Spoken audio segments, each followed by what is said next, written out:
Good evening, ladies and gentlemen. This is the North Miami Planning Commission meeting on Wednesday, March the 14th, 2018 at 7 p.m. in Council Chambers. Please stand for the Pledge of Allegiance. I pledge allegiance to the flag of the United States of America and to the republic for which it stands, one nation, under God, indivisible, with liberty and justice for all.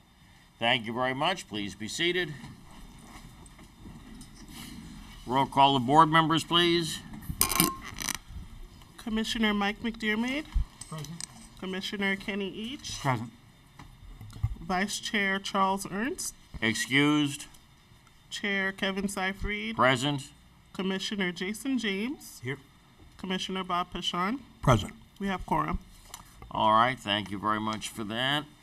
The first item up will be any amendments in what we're going to do tonight.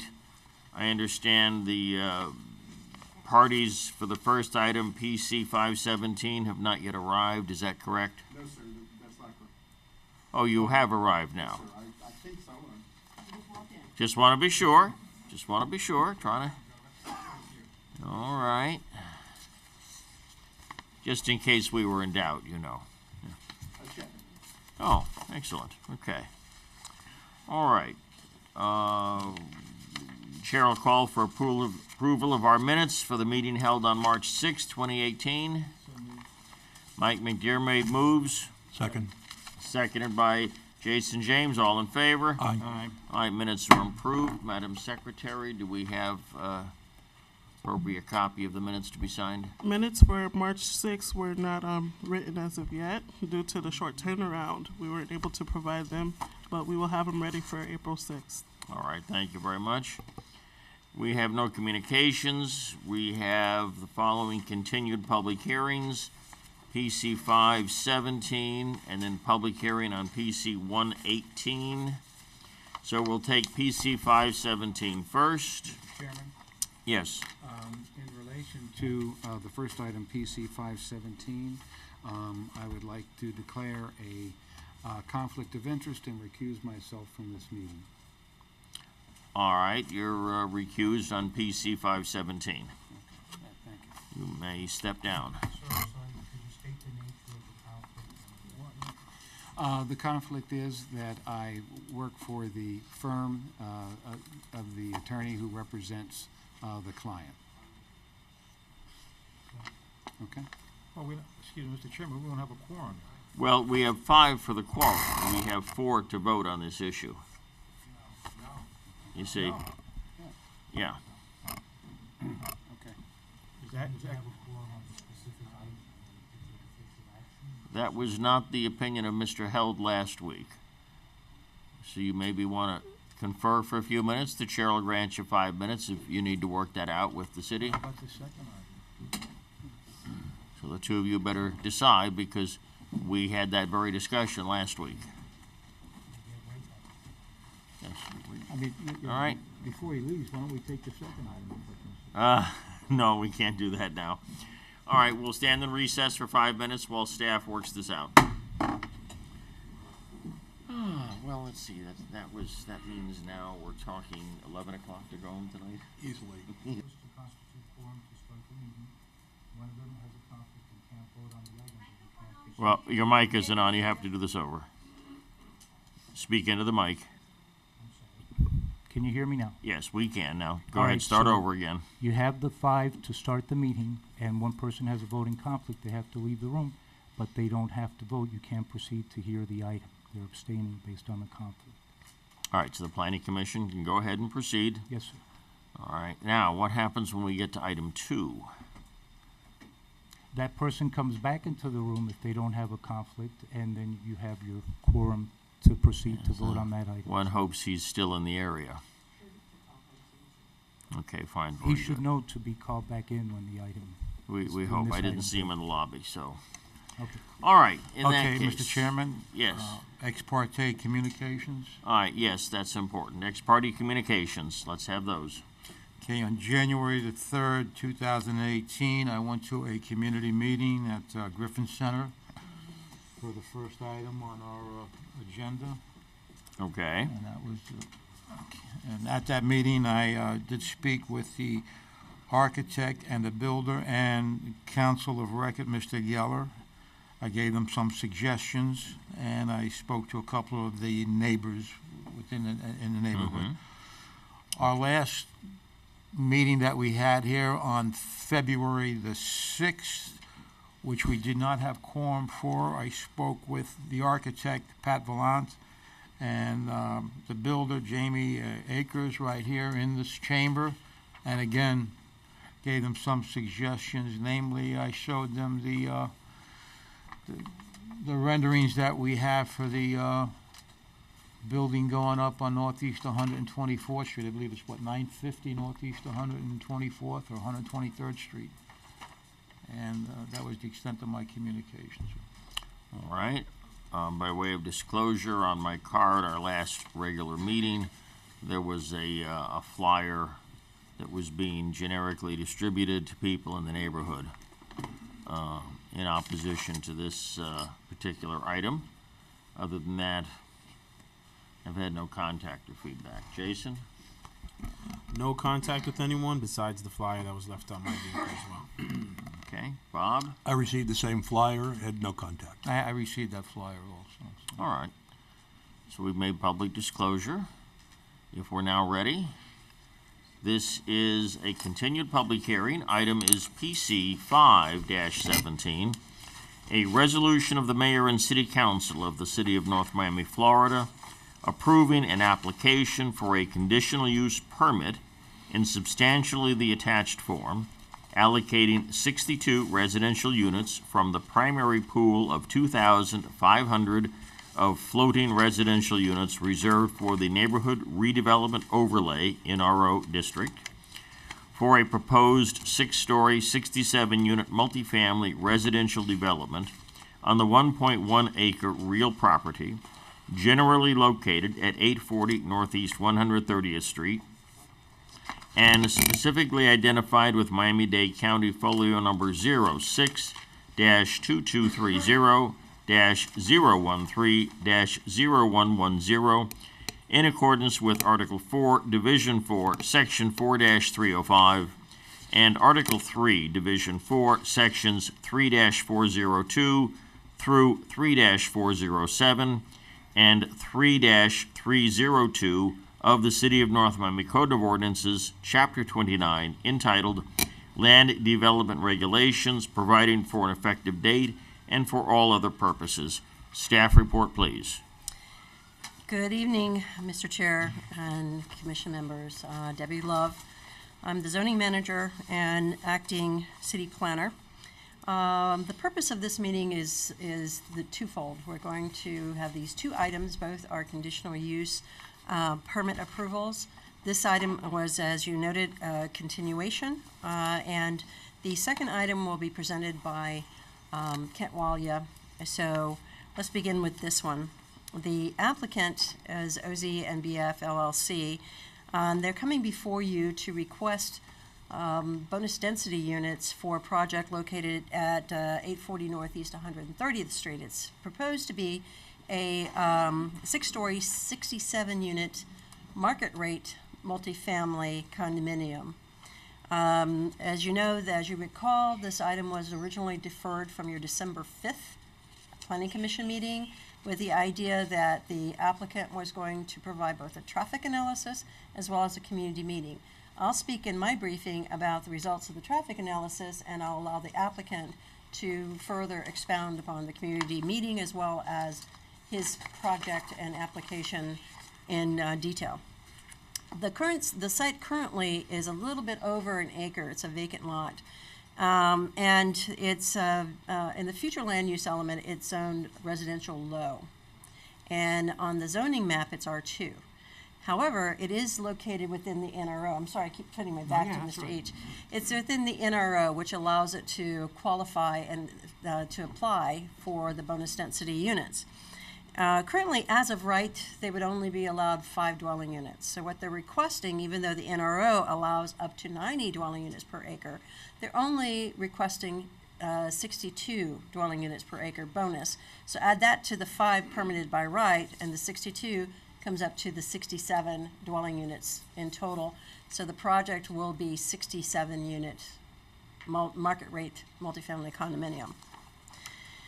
When we go to look at these conditional use applications, the section 3-405 of the LDRs really provide all those criteria that we must look at when we are approving or bringing forward these applications to you.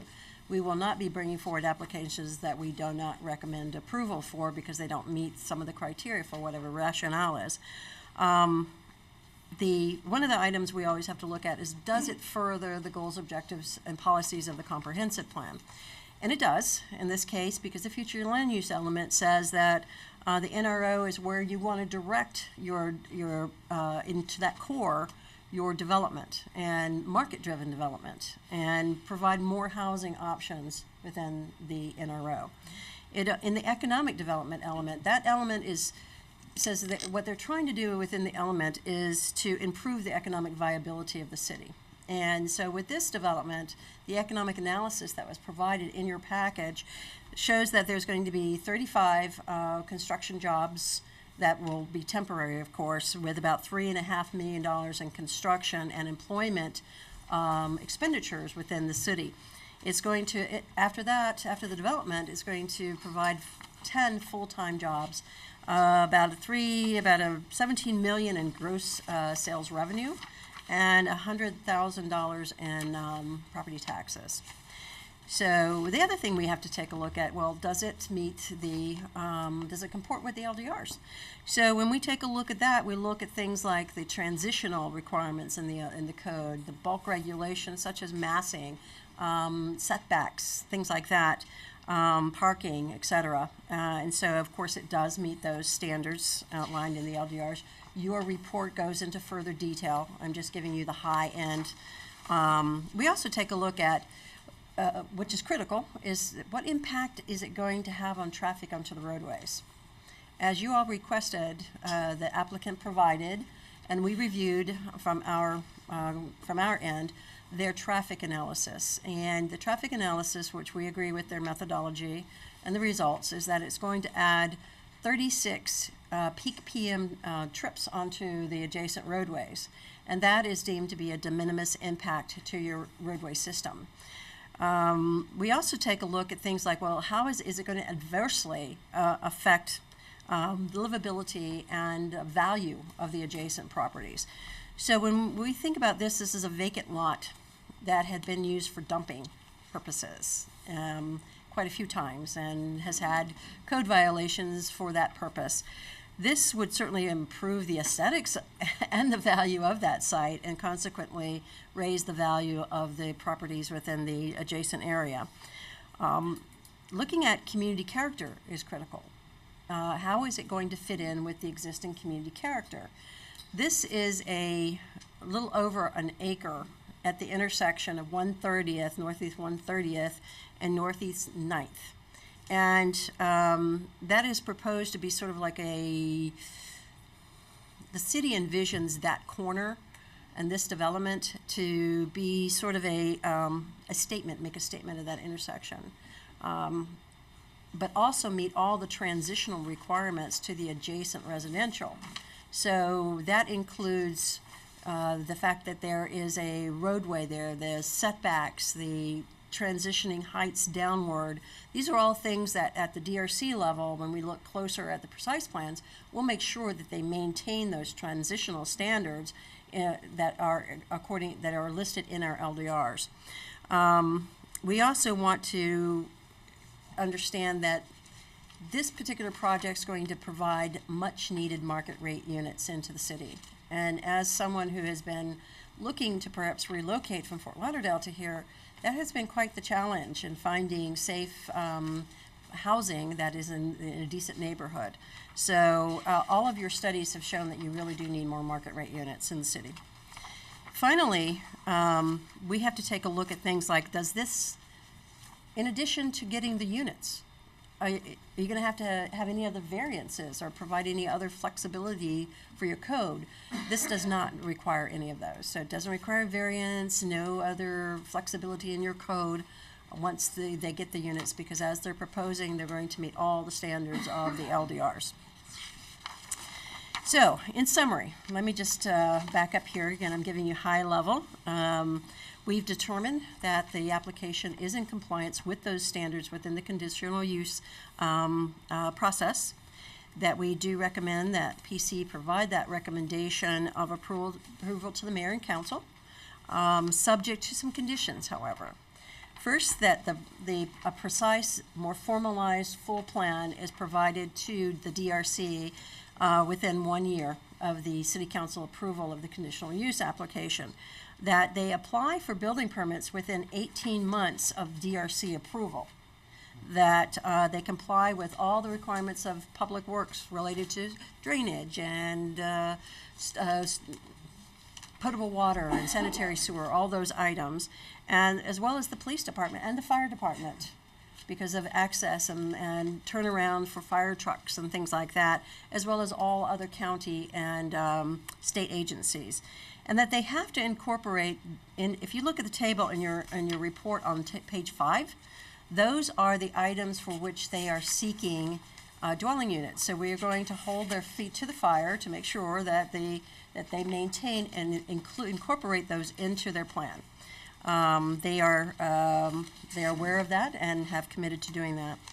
The last two items that we want to add conditionally is that they obtain certificate of occupancy, and then of course obtain certificate of uses for that project.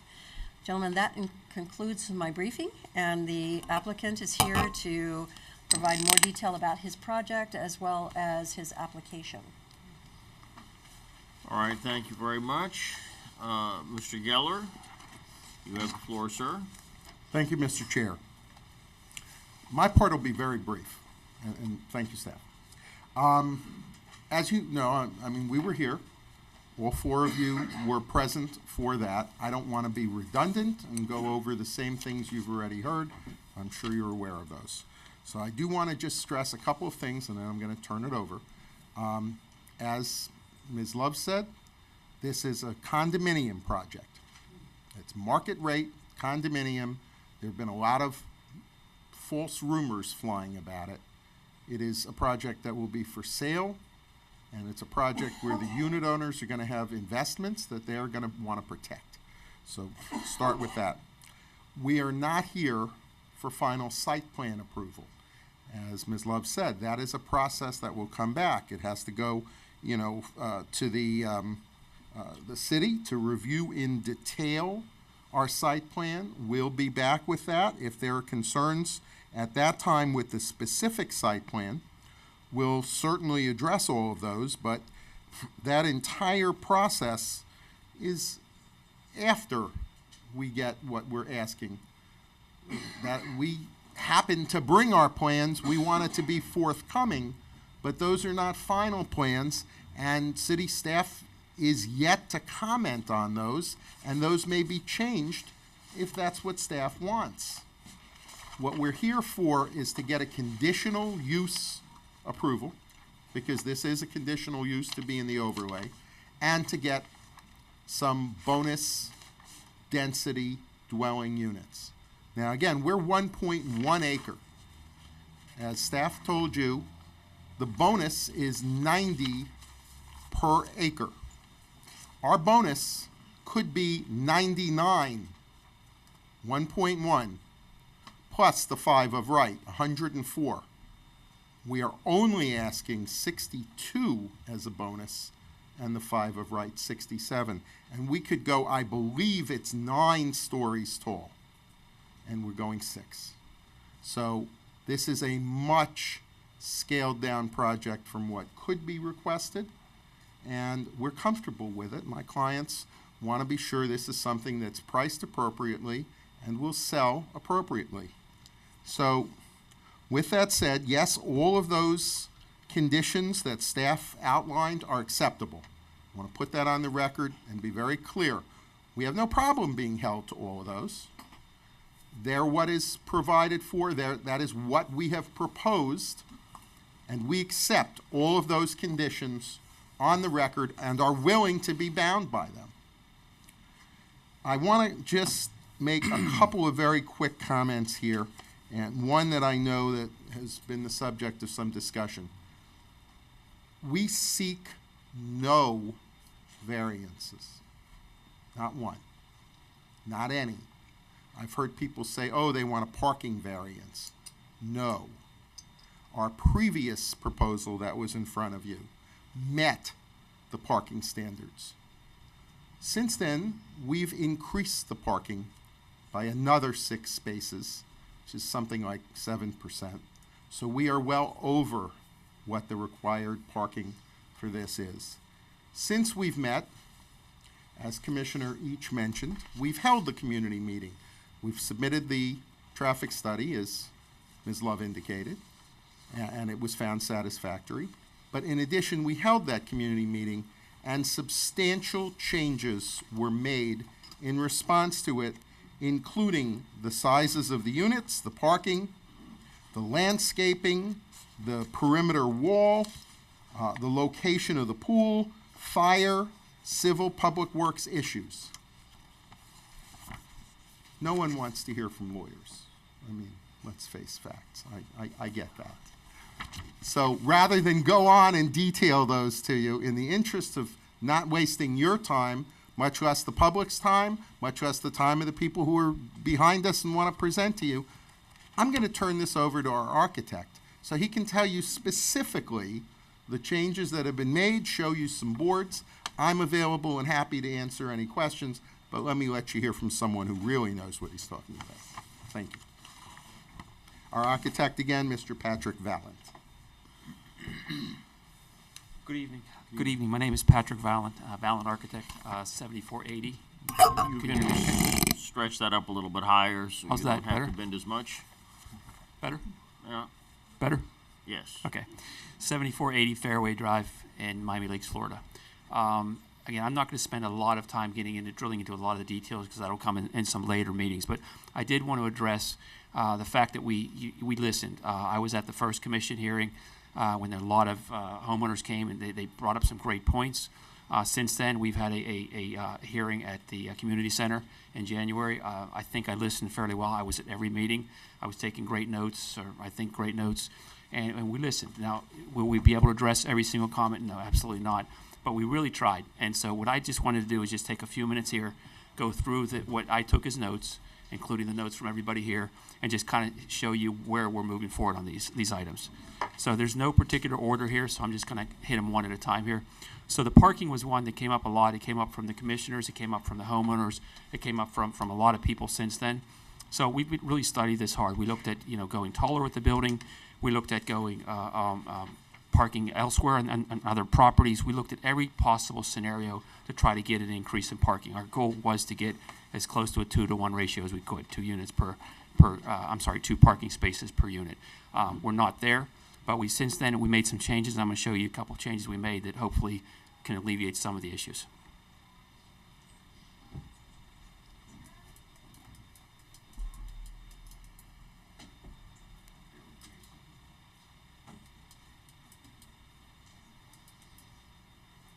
So as you can see from this board, the biggest and most significant change we made was we took the pool deck, which was on the ground floor directly behind the building. We've moved the pool up onto the second level. That does several things. It alleviates some of the traffic flow issues that go under the building. So now we don't just have one entranceway coming off of the main street. We have 2 entranceways. We've since met with fire. We made a specific appointment. We have a formal meeting with fire. We went over all of their turning radius issues. We went over the staging area issues. We have a formal letter and a feedback from fire, and that's Miami-Dade County. So not only are we dealing with the parking, by doing this solution here, this gives us 6 more spaces. May not seem like a lot, but it helps. But it does something else. It takes the drop-off, which was in front, and it moves the drop-off inside the building. So I know a lot of the comments that came up were, okay, where are people going to stack and drop off? Are they going to stack up in front of my house? Are there going to be overflow every day? So this allows us now to have 2 drop-off areas, one in the rear under the building and one in the front on the turning radius. So you can see that right there. It does something else. It takes the swimming pool and it moves it to the second level off of the amenities. So what's really nice about this solution, and I'll show you that.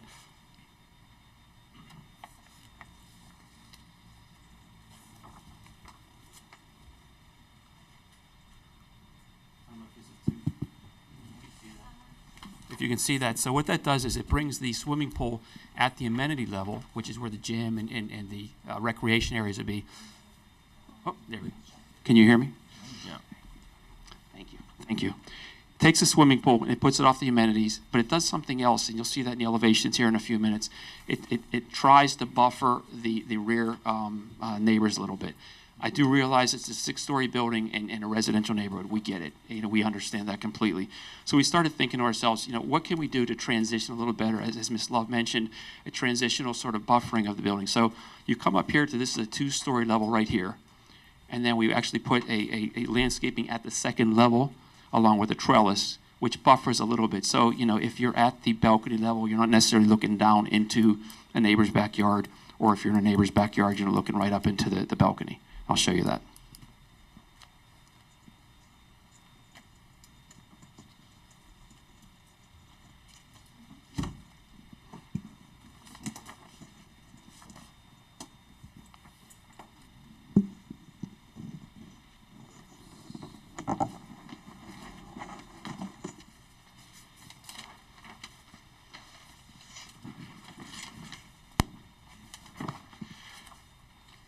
So as you can see right here,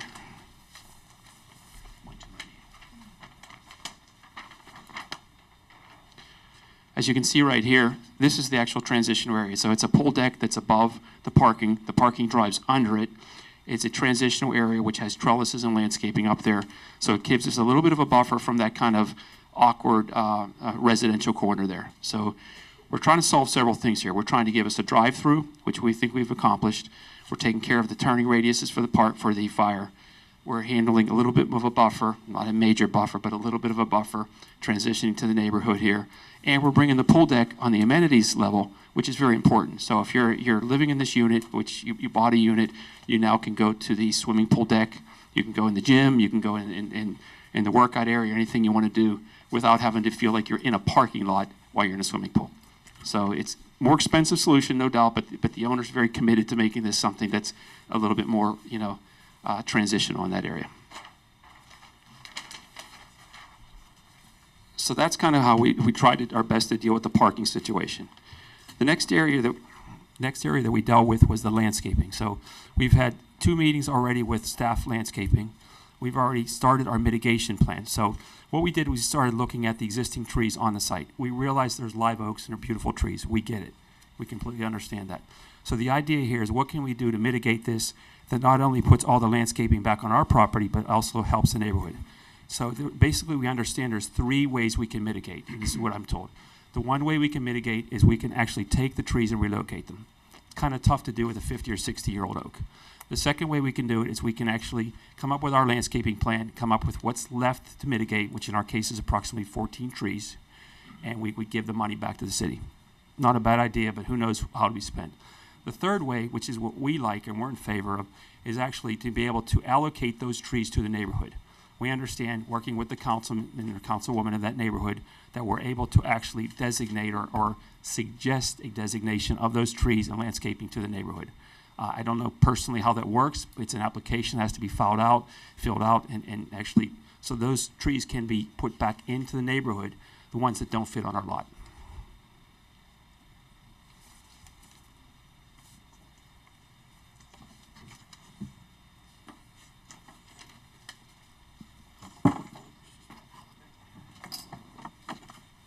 So this is the updated landscape plan. What we did was we have a pretty heavy buffer on the pole deck side here and an equally heavy buffer on the street side here. The idea here is to take as much of the trees as we can, not mitigate them, and actually buffer our property. And actually the rendering that you see over here has been updated to sort of mimic what that look would be. So we do understand that this is a tall building in a residential neighborhood, so we started thinking to ourselves, how can we transition it, without having to scale it back too far in the property. We think landscaping along the street would do a nice job of buffering and mitigating that.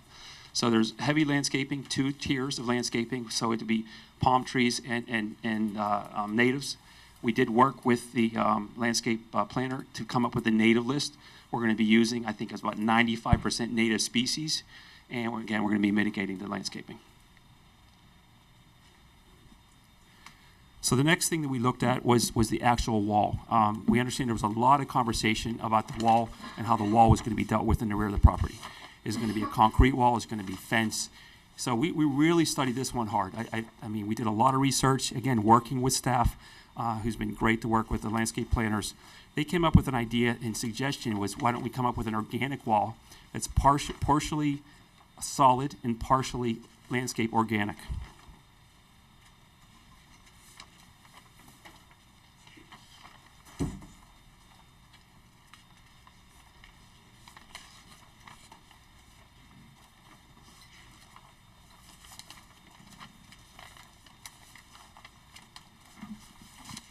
So the idea here is to build a concrete wall with partial fence here, so that there is some screening as far as fencing, and then all of the actual wall portion of it would have an organic ivy growing on it. And we would plant this, it would ultimately grow on both sides. So you don't feel like, you know it's a solid wall, can't be climbed or anything if it has vertical pickets. And we're willing to work with staff or even the neighborhood to talk about how much of it's opaque, how much of it's solid. But our idea here is to get it an organic feel. So if you're in the backyard on the neighbor's side, you don't feel like you're just up against a sort of prison feeling wall, that you feel is something organic. Then inside of that wall would be our landscaping, which you just saw a minute ago. So you're going to have basically almost 3 tiers here. You're going to have a wall here, you're going to have an organic vine or ivy growing on it, and then you're going to have the actual landscaping. So, you know, hopefully the idea here is that you don't feel like you're just have this solid wall, but on the other hand, there's security from both sides. So that's kind of how we dealt with that. And some of the more miscellaneous items that were dealt with was the size of the units. There was a lot of discussion about the size of the units. The original, I believe, was two bedroom was at just about 900 square feet, and a 1 bedroom was approximately 700 square feet. I think it was 680, if I remember right, or 688. We've since then adjusted our square footages to a minimum of 1,000 square foot for a 2 bedroom and 750 square feet for a 1 bedroom. We've looked at that. We feel it's pretty consistent with that size unit, and we've actually have the units worked out, which we turned into staff already. Again, we understand this is a conditional use, but anything that was even asked or dealt with, we wanted staff to understand and the neighbors to understand too. To be honest with you, we showed this all to the neighbors. We want everyone to understand that we do want to try to address these items. Just a couple other small items that we dealt with, the views. We talked about that a second ago. Loading, it's a big deal. We understand there's loading for drop-off and pickup. We understand there's loading for trash. We understand there's loading for just everyday people moving in or out. So by changing that to the pole situation,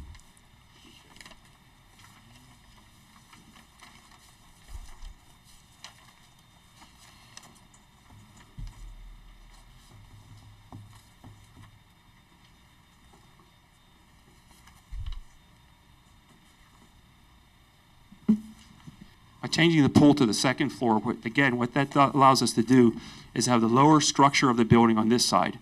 So you really don't have tall trucks that can come in, but the tall trucks can come on this side. So we're still approximately 18 feet on this tall side here. That allows for trash trucks to come in. They don't have to roll them out into the street. We've already worked this out. That allows the fire staging areas to be here and here. We've already worked out the 2 staging areas. We actually have a 3rd staging area right here. So we only required to have 2. We feel that we have 3 staging areas. But that allows the pedestrian drop-off and pickup to be in this lower area. So there'd be a drop-off and pickup in the rear of the building here under the pool, and there'd be one off the front plaza there. So this really kind of separates this sort of, I'd say it this way, the trash and bigger trucks on the left side, again, under the building. And it keeps the drop-off and pickup of the regular pedestrians and people that are doing the day-to-day groceries or going to the store or whatever. That keeps it on the rear of the building and the plaza. I think that's most of the items we talked about. I'm sure there's some more other details, and I apologize if I haven't hit any of the ones that came up at the meeting. We tried our best to address them. As I mentioned when I began, we can't address all of them, but we certainly are willing to try, and we're willing to listen. Thank you. Thank you very much, sir. Before we open the public hearing, does any member of the commission have questions for the presenter? Let me add, Mr. Chair, that the owner's rep is also present tonight in the interest of brevity. He's also available for questions, as is Mr. Valent, as am I. All right, but he had no presentation, so we'll just hold that in abeyance. once again, do any member of the I commission have a have? question for the Yes. architect, sir. Question for the architect, please. So with your parking, you've done a lot of good things. With your parking, do you still have tandem parking? Yes, but we reduced that by about half of what we had before. What is that number? Hold on a second. Let me turn this a little bit.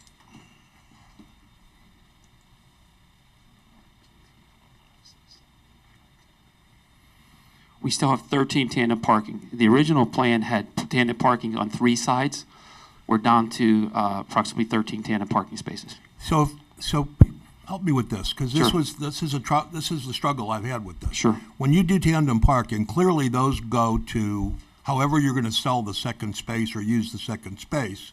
Those 2 spaces are dedicated to one family, one apartment. Yes, as the 2-bedroom could be. So those 26 parking spaces of your total come out of the pool of 67 units.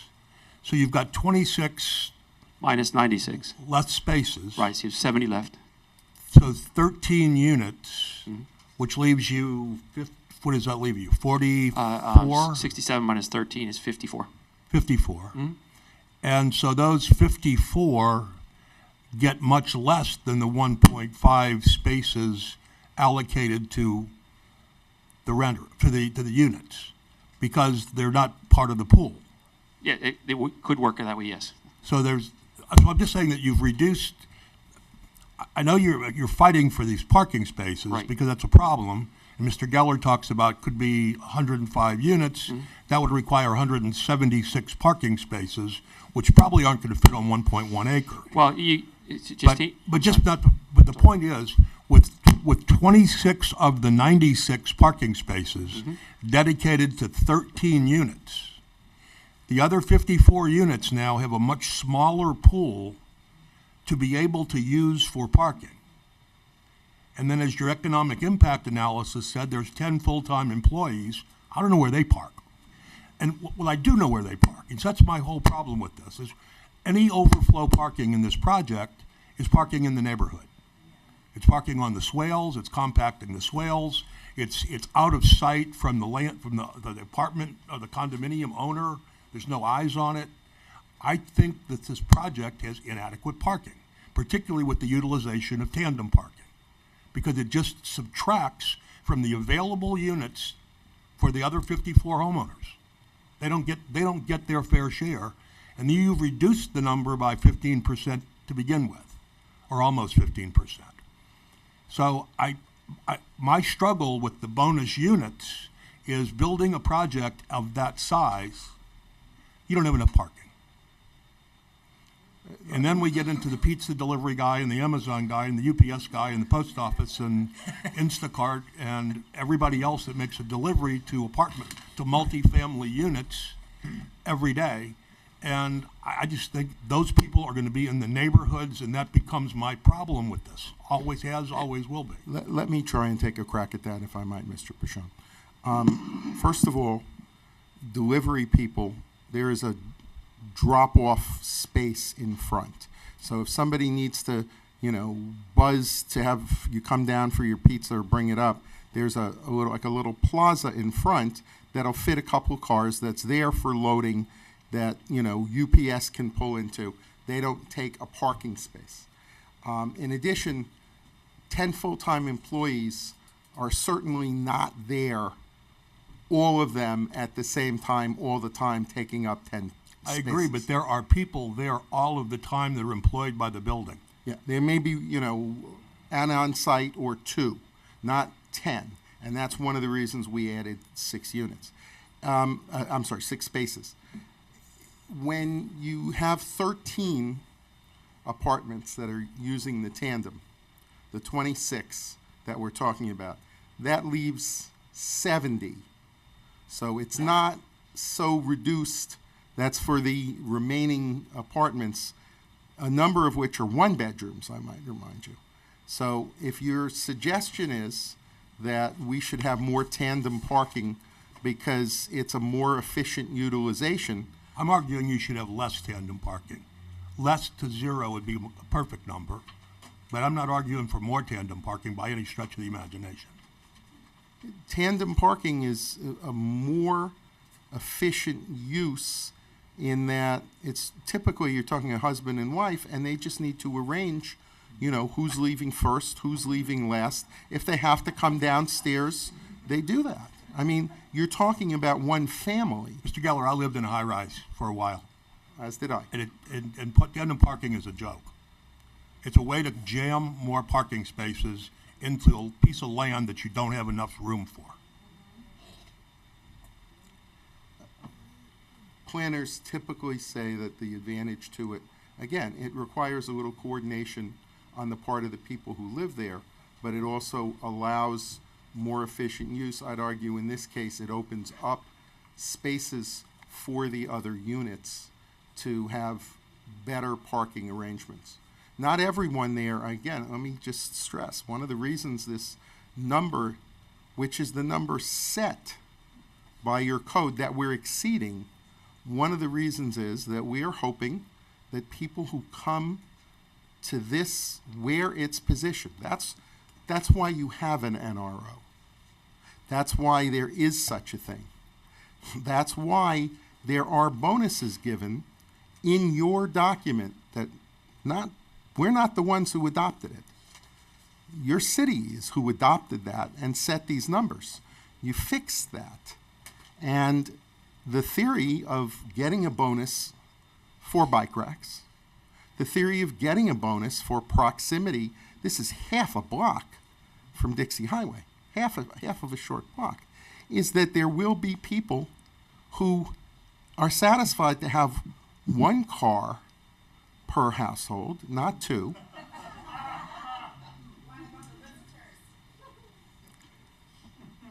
With deference, we didn't adopt your plan. That was not our choice. The whole idea of a neighborhood redevelopment overlay and the whole idea of proximity to mass transit is to encourage the use of mass transit and to encourage the use of things like biking to work if you're living in the city. That's the purpose. Ladies and gentlemen, please, this is a board of record, and if you make those noises, the secretary cannot prepare a proper transcript, so appreciate your feelings, but please hold your comments. We will open the floor for public comments when Mr. Geller is finished, but please do not talk over the speaker. Each speaker in turn has his right to his time at the microphone. I know of the American love affair with our automobiles, but for a whole variety of reasons, including the climate change, including carbon footprint, including health issues, there's a conscious effort underway to reduce the reliance on individual combustion automobiles. We have spaces for electric cars to encourage that as well, and that's a bonus. That's the theory here. I understand it's not the way we built things in the 50s, but that's what your code has called for to encourage. It's designed so that if you want to not have to have two cars, if you are a family that thinks you can get by on one, but you need to have access to mass transit, because, again, the fact is nobody's going to walk 10 blocks to get to it, with rare exception. Half a block, yes. And that's what your code says, sir. That's what you wrote. We're just living up to what you have said is the policy of the city. I'm happy to take other questions. All right. Does anyone else on the dais have questions for Mr. Geller or for the architect? Yeah, Jason. Yeah, just very briefly, back to the landscape plans, the material that's being proposed, obviously this isn't required, but I'm just curious. Is it, I don't know if you mentioned, is it Florida native Cat 1? 95%. Oh, I must have spaced out. Yeah, hello. Yes, we are planning to use Florida native. I have to check the category with my landscape architect, but we've been working with the planner. There's certain, I don't say bonuses, but certain it's much better. It's much better in our favor if we use native materials. So yes, we will use native, Florida native. Okay. And for that living wall that's Yes. being proposed, who's going to maintain that? So the idea is it would be primarily on the owner, our side of the wall, I'll say. And so it would be, I used to have one of these in my house, an organic ivy wall. You trim it down just like you do a bush. So it would be maintained by the building. It doesn't go over to the other side? It can, you have to watch it as it's climbing over. I actually had it in my house at one point, and it gets into your eaves and your fascias. It can get pretty wild. But that's kind of the beauty of it. I hate to say it. But it gets trimmed and trimmed just like you do a bush. So it's the same way as if you would do a tall bush, a ficus, or something like that, a cocoa plum or something. It would be trimmed the same way, manicured, so to speak. You see these at Disney where they do the wire molds and you kind of shape it. So I think it could be something organic. Okay. With regards to your, That's it. Kevin? That's it. All right, Mr. Each, go ahead. With regards to your wall, now that wall is gonna run between, that'll be on the north side of the building, correct? Yes, and it would And that's most, gonna run between you and the R1s? yes, sir.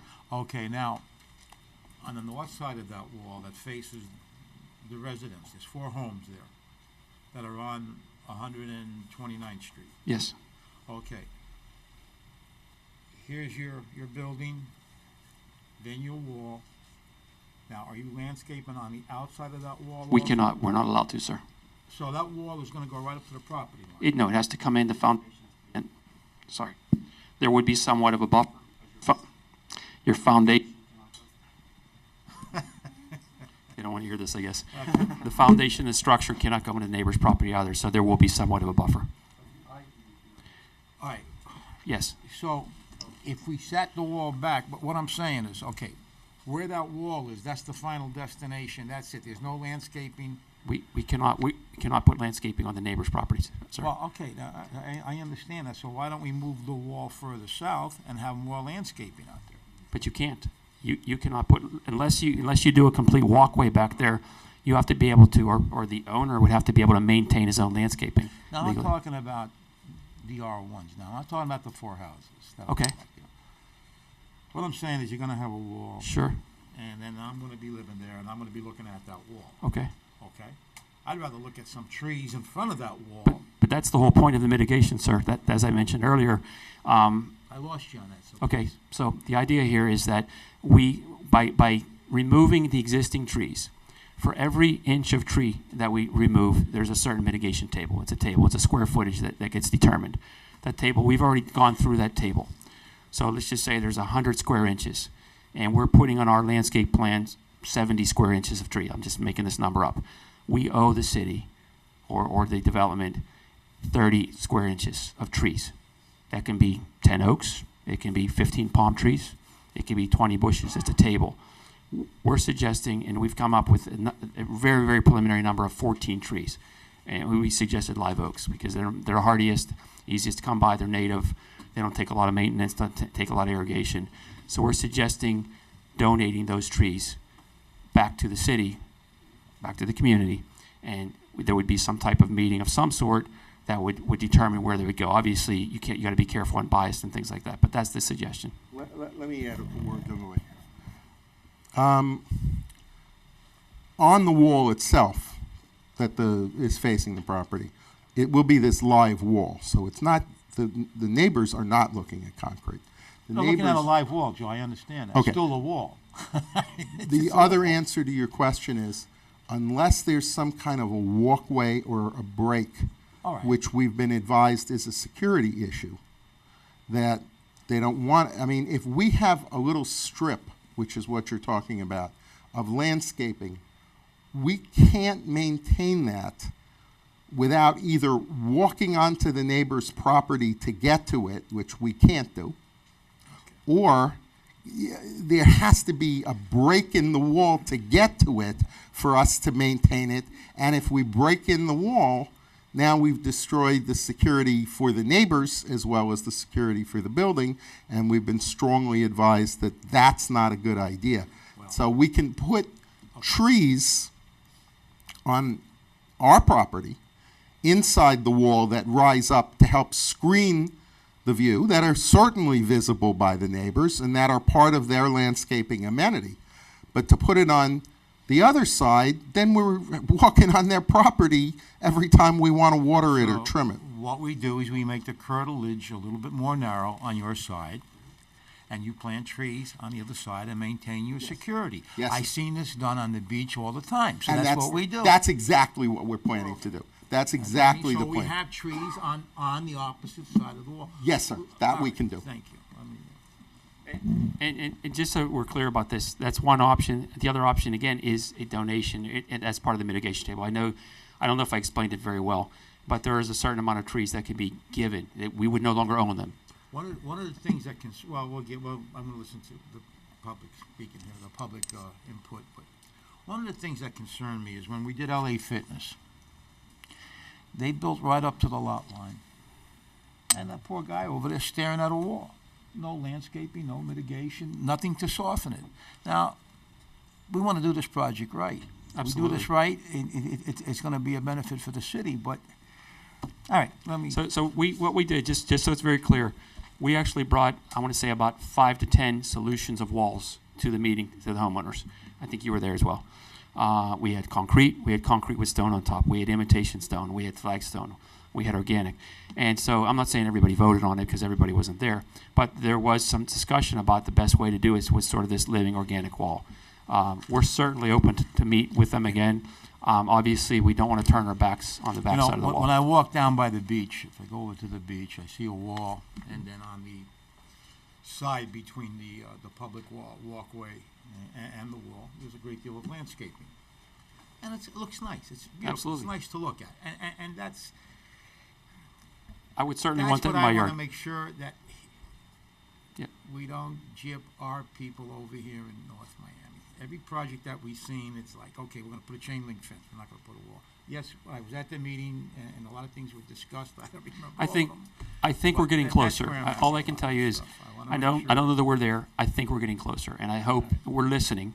We'll continue this. If we have to have another meeting with the homeowners, we're certainly open to that. But we want it to feel like it's not a Hey, blank wall. Mr. Chairman, we're gonna be able to, after public input, we're gonna be able to. Yes. Okay, thank you, okay. I have one question for the architect. The parking is a challenge, particularly on such a small site. Do you have enough height, and this is really a hypothetical, but is there enough height over the parking spaces to install a lift table instead of tandem parking? Yeah. And I'm looking at one of the owners there because that's a good idea and something we talked about once. So I've done that 3 times on different projects. Margaritaville has that right now, if you guys are familiar with that. Merrick View has it right now in Coral Gables. It's certainly a good solution. Now, I don't want people to misunderstand that we didn't study the parking. Yeah. We looked at, and I'll make this very brief, we looked at raising the height of the building and adding structured parking, which, by the way, gives us more bonuses, just so we're clear. I believe it's 15 more bonuses for structured parking. Don't quote me on that. Now, the good news is you would get a taller building and you would get maybe even closer to that 2-to-1 ratio. The bad news is it's terribly inefficient. And anybody that's an architect or tries laying this out, a 1-acre lot with the setbacks, and you have to take into account the setbacks because you don't want a structured parking right in the neighbor's backyard. If you notice, we have a buffer here. So you would actually have a structured parking lot, pretty much 3 stories for basically what we have in one surface parking. It's because of the ramping, because of the codes and the ramping. So we did look at that. We studied that. To get an additional 30 to 40 spaces, which is not much, we need 2 levels. And yes, so it's basically we get just under 20 spaces per level because of the ramping and because of the setbacks. So we looked at that. We looked at lifts as a certainly alternative. Lifts, if you don't like tandems, you won't like lifts anymore because you really have to coordinate. But they do work, and they're not expensive, and they're very doable. I've done them several times in my career. We're certainly open to this. Look, from the developer's perspective, if he could get closer to that 2-per-1 ratio, which is 2 cars per every unit, it's going to increase his sales value. There's no doubt about it. Well, I'm really thinking in terms of your 13 tandem spaces, if you Yep. could stack the parking instead of, I mean, he's nodding. It Absolutely. might lead to marital harmony as opposed to disharmony. relationships among people being what they are, you know. They may be all wonderful, happy, and smiles when they buy it, but 5 years later, We actually have a neighbor of mine that has them in his garage in his house, believe it or not. yes. Yeah, well, he puts 4 cars in a garage, so they do work. yes. And they're not terribly expensive either. And this may be one way of dealing with that issue and encouraging a little more open space on your land. Yeah, and the structured parking is something we studied a lot. I have drawings I can show you. It's difficult because I think it makes a bulkier product against the neighbors, and I think it also is terribly inefficient. Now, if I had another half acre to play with, we'd be done. Yeah, well, I understand on a 1.1 acre site, you really are hemmed in. Yeah, on all sides. So, the concept of lift parking, it is used downtown. Yep. It, All major cities, Chicago, New York, Pittsburgh, they all use them. it may well be an alternative solution to the tandem parking that you're currently proposing. Of course, we're nowhere near determining parking at this point because that's another part of the design review process that goes on down the If you road. want to see a good solution for lifts, go to Margaritaville on the upper levels. They did a very nice job with their lifts, I believe. And they work. Something the city staff might actually want to consider as an exploratory trip up there and see how they did that. Yeah. I don't think our codes particularly address lift parking, and it might be a consideration going forward. But as it is, we have what we have, and we can air that out and say that's an issue that perhaps the developer ought to consider. We know that construction is way down the road, if and when, but this is... Yes, that's a very good solution to answer your question. It's certainly a consideration. All right, well, if there's no further questions then for the architect or for staff, at this time we'll open the public hearing. Now, ladies and gentlemen, to clarify the ground rules for the public hearing on this, we want everybody to have an opportunity to have their say. But because of that, we need to limit you generally to 2 minutes. We ask you not to be redundant or repetitive. Your strategy as people speaking to Planning Commission is to use this opportunity to refine your arguments and your logic for when and if this goes before the City Council for some kind of a vote or approval. All these things have multiple stages of meetings and reviews and processes down the road. So this is your opportunity for you to verbally test your argument and your logic either for or against. But try not to be repetitive. It's necessary to be delivered into the record, but one time is enough. And we want to make sure that every citizen here has that opportunity to speak. So if you please line up in the center aisle. We have 2 microphones up here, and so we'll go back and forth with speakers as quickly as we can so that each resident has his opportunity to be heard. You'll need to present your name and your address so that we identify whether you're living in the city or whatever.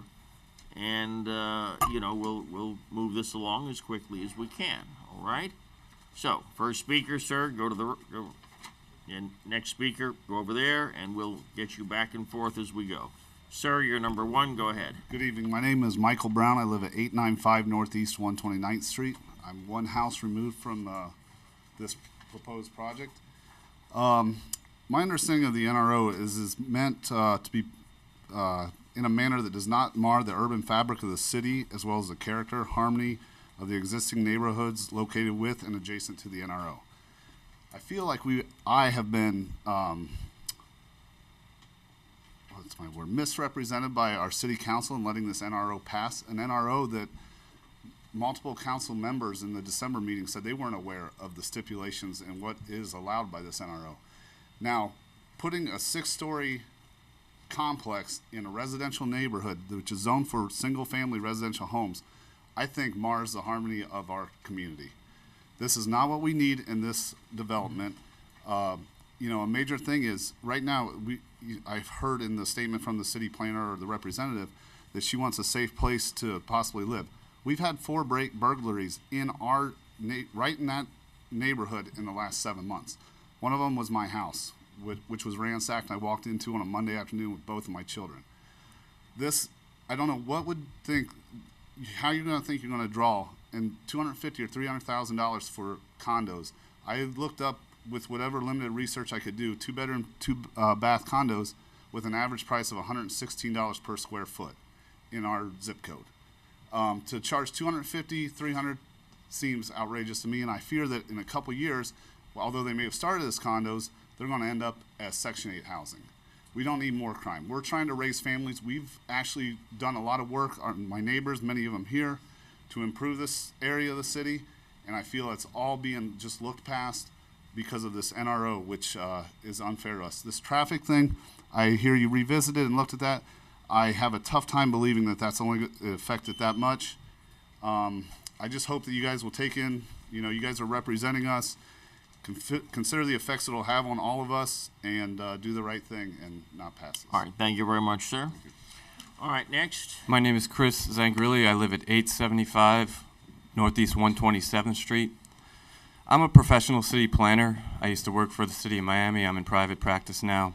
And I'm not going to go in on the staff report, but I just want to say it's an absolute farce. If you read it closely, it's terrible city planning. What I do want to talk about is the NRO itself. There's no way that you can pass this NRO. This has to slow down, and we have to look at this. It has to protect the single-family neighborhood to some degree. It can't just be a blanket 90 units an acre. As they stated, they're only using 62 of the 99 that they could use. This will ruin the single-family neighborhood in time. You mark my words. Slowly but surely, every block will get a 9-story high-rise on it. The incentive is too great. If you want to rezone the neighborhood, then rezone it. But don't do it through this NRO, which is, it's easier to get this density bonus than a zoning change. You would have to go all the way to R6, which you're not allowed to do by code. So, trust me, this will be challenged in court. And I have a feeling this is going to be a big black eye on this city. It's going to be embarrassing because the courts will look at this and say, how can you allow 90 units an acre right in the middle of a single-family neighborhood? The entire purpose of city planning is to prevent this from happening. So I plead with you, let's take a step back, put a moratorium, or at least talk to your council person about finding a way to protect the single-family neighborhood. The NRO is fine, but you have to scale it down within the single-family neighborhood. Otherwise, don't fool people. Rezone it. Make it high-density, multifamily mixed use, and then this won't be an issue. That's really all I have to say. I hope you look at this closely. This will destroy this single-family neighborhood. Thank you. All right, thank you very much. Next, state your name and address for the record. Anyone else wishing to speak, please come up the center aisle. Please hold your applause and comments. We have to keep this on the record. Sir, you're next. Go over there. Go ahead, sir. Good evening. My name's Tanjim Hossein, 900 Northeast 129th Street. I live the block caddy corner to the southeast of this proposed development. I moved to Dade County from Orlando. I grew up in South Orlando to do my PhD at UM in environmental science. So I'm only going to speak to you from a professional perspective regarding the environmental science component of this. Today we heard talk about mitigation, specifically about the trees being removed, the environmental impact, so on and so forth. We talked about options to mitigate those. I believe, if I'm not mistaken, that the primary option presented was to something kind of like what we would call a mitigation bank, that the mitigation would be done off-site, perhaps using different species. Please correct me if I'm wrong. I do want to point out that from a professional, from a scientific perspective, mitigation banks don't work. They have not worked for decades. This really started actually here in Florida with Everglades drainage, which, as we know, was a major environmental problem and continues to be even to this day. So I just want to point out that in terms of mitigation, from a professional perspective, I do not believe that that is satisfactory. We talked about native plantings. I did look at the packet that was available to the public, including the specific species of native plants that are proposed. I saw things like stoppers, clusia, so on and so forth, and I appreciate those. I do appreciate native planting. I think that's necessary, but I do want to point out that it's not a diverse selection of plants, and we're looking for things like stoppers and whatnot. That's not really going to, again, mitigate what we're looking for. I heard council talk about climate change, and that was one of the considerations in terms of not having enough parking spots, perhaps, going in the future. I actually own an electric car. I love it. Sure, maybe 0 parking spaces one day is the future. Maybe everybody will take autonomous Ubers everywhere. We're not there yet. So again, professionally, I don't think that's an acceptable solution. I also want to thank Commissioner Each for his comments last night at the council meeting against the development that FIU wants to do at Arch Creek. I sincerely hope that you guys continue to fight for us on our behalf with this proposed development as well. Thank you.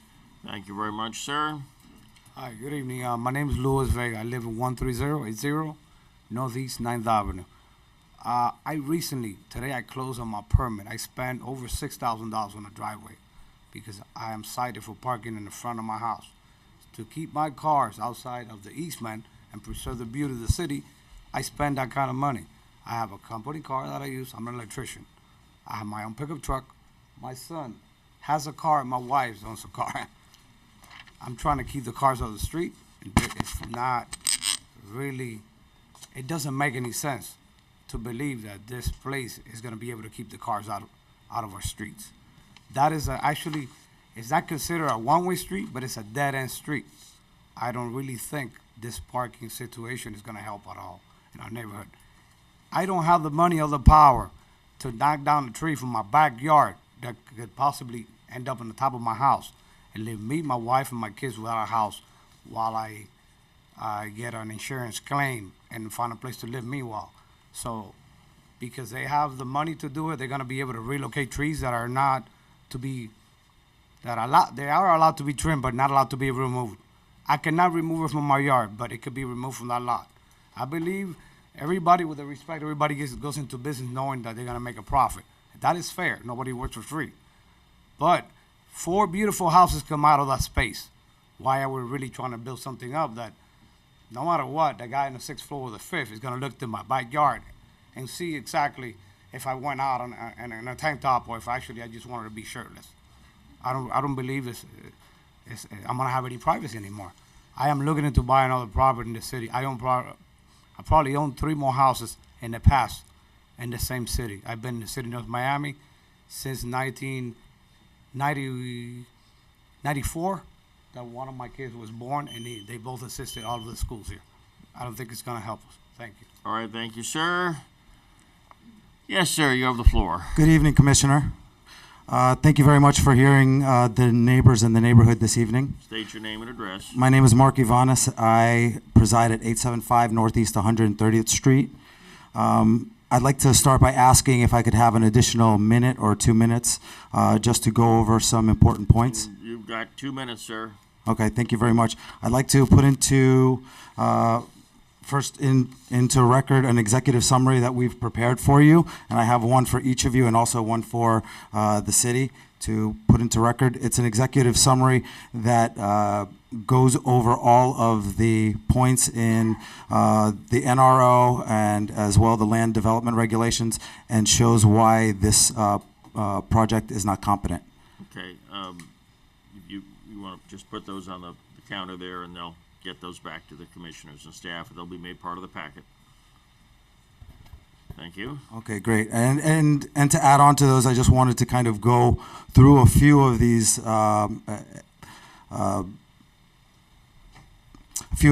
sections, especially NRO regulations 4305 and the standards in the conditional use 3401 through 410. The approval of these bonus units approves a development which will not only add traffic from these units, but project them onto a dead-end street, but also encourage additional such intense development on that street. This will create additional traffic burdens within the neighborhood, contrary to the conditional use standard number 4. Additionally, the 6-story building is not compatible with the nature, condition, and development of the adjacent single-family homes and structures. My house has been there 75 years. It's a residential area, and this does not fit in the neighborhood. Can I have another moment, please? If you just move along, I'm yes, finishing up. I only have 3 more yes, sir. points, Go ahead. please. Okay, great. Thank you very much. Also, this development, by its sheer size and traffic impact, will adversely affect the livability, the privacy, the noise, the light, the value of the adjacent single-family properties. And this is contrary to conditional use number 7. I have a hot tub that I use every single night, and I'm trying to figure out which floors are going to be looking into my backyard and what's going on with me and my girlfriend, which I bought this property, I put over $150,000 into it to make this the house that I was going to die in and raise my family in. So, this is contrary to why I bought the property.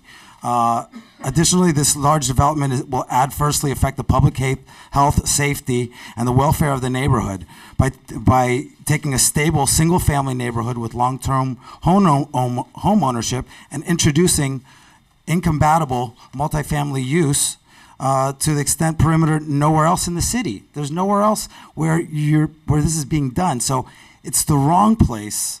The bonuses create a massive size and density of this development. This project is proposed for the wrong place, and it belongs in an R4 or R6 zoning district, surrounded by like buildings, and not surrounded in three sides by well-established single-family homes. I leave you with this, and I look at you all. Would you, if you lived in your home for over 10 years and you vested your family and everything that you had into your home, would you want this across the street from your home? And if the answer is no, then your answer tonight is no. Thank you very much. Thank you, sir. All right, please hold all your comments. Go ahead, sir. Hi, Kevin. My name's Philip Cookras. I live at 985 Northeast 129th Street for the last 58 years. I'm very upset about this because I know the values are not going to go up. I have a couple pictures here of a couple buildings that I own 2 blocks away. It's a 3-story and a 2-story, and I'm sure this police officer has been called out to 13200 Northeast 7th Avenue many times for problems and disturbances. All the gunfire in that neighborhood comes from these 2 buildings that are in front of my buildings. Also, the gentleman did not mention that for every 24 spaces, there need to be 2 handicap spaces. That means he's got a lot also for 2 handicap spaces. And I'm wondering who is going to pressure clean the wall behind Rob's house or behind Mark's house or any of these guys' homes? Who's going to maintain the paint? People who spend $250,000 for an apartment building are not going to be people that use public transportation or walking. Anyway, I'd like to show you these pictures, and I really appreciate it. Is there anything that we could do to lower the density of this building? Is there anything we could do to complain about it? Because looking at the balconies with all the laundry on it, even when the owners of the buildings provide free water and hot water for laundry machines, they don't use it. Thank you very much. By the way, 29 years selling in this neighborhood. I'm very upset because I know what's going to happen. All right, thank you, sir. All right. Staff will make those part of the record, please. All right, sir, you're next. State your name and address for the record. Hello, my name is Gregory Selby. I'm at 13055 Northeast 9th Avenue. I'd like to piggyback on some of the things that have already been said. I really feel that one of the major points that had to be addressed here tonight was maintaining existing community character. And I feel that everything that has been said as far as the points that were presented by the building company, they have not addressed, they vaguely addressed maintaining existing community character. I always speak on behalf of my family, on behalf of my children. I know that the security in the area will be compromised. I know that this will increase the disturbances in the neighborhood and also bring down the value. So we are very deeply involved here, and we want to make a difference here as a community by coming out and speaking up. It's pretty much that's what I needed to say. All right, thank you, sir. Kenny. Yes, ma'am, go ahead, please. My name is Juliana Beige. I reside at 910 Northeast 130th Street. It's an L-shaped home right on the corner. Two questions. One briefly is visitors. If we're having a problem with parking and people who live in the building, where are their visitors going to park? And people have visitors every day. And my question is, when somebody has a party on a Saturday night, I can't get a parking place on my property. So what's going to happen when this unit comes up? Another question I have is for the architect. When he showed us diagrams, I want to know, is it garbage trucks, rescue, deliveries, drop-offs, is it going to be towards Dixie Highway, Or is the exits and entrances going to be on Northeast 9th Avenue? Because I couldn't see your plan when the changes were made. Towards 60 Highway. Okay, that's all I have to say. Thank you. Thank you. Yes, ma'am, go ahead, please. Hi, State my your name name is- and your address for the record. My name is Bobby Walker. I live at 1070 Northeast 130th Street. I, like my neighbors, I am an architect, so this is of interest to me. And I'm kind of looking at this as, I hear two arguments here, and I think all of you gentlemen are listening to ours and theirs. Ms. Love wants us to look at this and call it affordable housing, right? And the economic, well, housing, market rate housing. So we're looking at places in the $250,000 range. If you look in your own packet, the average income in North Miami is $36,000 a year. We can't afford a $250,000 condo, and that's just the mortgage. The parking, Mr. Valent's parking, the lifts, he's calling them relatively inexpensive. Those are incredibly expensive. I put them in large high-rises all the time, and the cost gets passed off to the ownership on top of your fee, in your condo fees. That's who pays for those. So look through your packet. The numbers kind of support an argument against who can afford this. A 104% increase in available cash to be able to get a mortgage. That's right inside your own package. I make about $68,000 a year, and I bought a house in North Miami. Miss Love, I think, if I read the public information correctly, makes around $90,000 a year and can't find an affordable house in North Miami. So I don't know that this housing is really where we're going. I also had Carol Keys come to my house asking for my vote, explaining to me that we actually have a surplus of money in the city. So we're really chasing after $100,000 in tax income if we have a surplus. These guys are probably going to make around $7 or $8 million in profit off of the development and sale of these properties. We'll need 80 years at $100,000 to make that same amount of money. 80 years. That's actually older than the oak trees. I really want you to think about Mr. Geller's arguments are to put this off to future Miami's problems. Wait for the site plan approval. By the time we're to the site plan approval, we're already dealing with an inexperienced architect, look at his website, an inexperienced contractor, look at their website. They don't have these types of buildings, so this is a developer seeking an affordable way to build something. Mr. Geller told us straight out, his plan is to develop and sell appropriately. I ask you guys, instead of thinking about North Miami's future problems, really make a true investment. Instead of the argument of, you made the NRO, right? So now you have to deal with it. You made your bed, lie in it. Instead, stand up here and say, we did accept the NRO, but in this instance, this is spot development that doesn't fit in the R1 district. Thanks. All right, thank you very much. All right, is there anyone else wishing to speak to the item currently on the agenda?